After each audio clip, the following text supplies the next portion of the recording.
Idol, fastest way to lose weight, lalo na sa tiyan. Pinakamagandang workout sa bicep, pinakamagandang workout sa chest. So para sa tiyan, dyan na pupunta yung kinakain natin. So konti mo yung kain, calorie deficit, liliit yung tiyan. Kasi the more na may laman yan, the more may expand yan. Kahit magka-muscles yan, lalaki yan. Para kang bloated. Or kung ano-ano tatawagin yan, HH gut, or may internal visceral fat.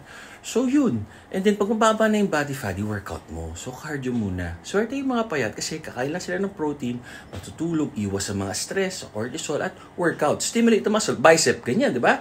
Chest, ganun. Back, ganun. So, kung ano yung movement ng exercise, yun yung sundin nyo. Tapos, gawin nyo yung nag-work para sa inyo, hindi para sa kanya. Kasi baka mag-work para sa kanya, pero hindi mag-work para sa kanya, di mapapasama ka lang, di ba? Kaya nga, lagi ko sinasabi, tama kayo, mali ako, not your doctor. Do what works for you, happy, healthy. At isang lugar lang ako bumibili ng supplement Kingdom. Look for Kevin Orbiada dyan. L-carnitine, NutraPure Collagen, Phyto Nutrition Protein.